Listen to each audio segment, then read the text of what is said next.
Dites-nous, comment ça va ici à Budapest? Ça va bien, on est arrivé hier et on a de super conditions pour l'instant. Je pense que c'est un pays où on aime le vélo, on a pas mal de pistes cyclables pour rouler et voilà, on a été repéré la première étape évidemment, donc hâte d'y être évidemment. Quel est votre état d'esprit venant ici sur le Giro? Ça doit changer un peu par rapport au Tour. Quel état d'esprit on aborde ça?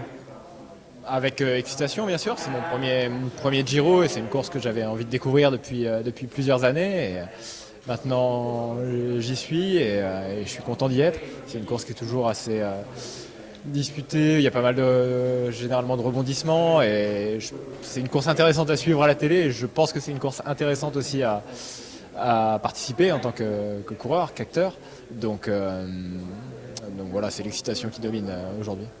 J'imagine que vous avez demandé des conseils à ceux qui l'ont fait.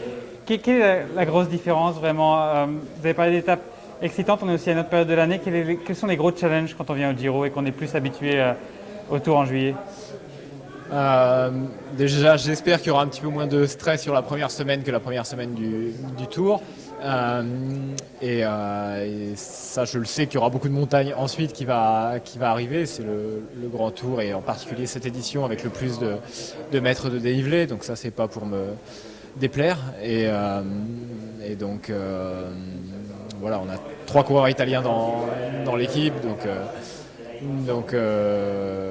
Dont certains qui ont fait plusieurs fois le Giro, donc on a l'occasion d'en parler. Je pense que c'est aussi toute une atmosphère autour de cette course avec notamment un public assez enthousiaste et voilà, il y a la course et puis il y a aussi les environs les environs de la course qui font partie un peu du spectacle aussi. Ouais. Quel est l'objectif chiffré, si je puis dire, pour ce Giro pour vous? Je ne vais pas donner un objectif précis, peut-être faire mieux au classement général que mon meilleur grand tour, c'est-à-dire 8e sur le tour l'an dernier. Après, je ne me fixe pas de limite, mais forcément, voilà, faire mieux que mon meilleur résultat sur un grand tour, c'est un signe de progression encore une fois.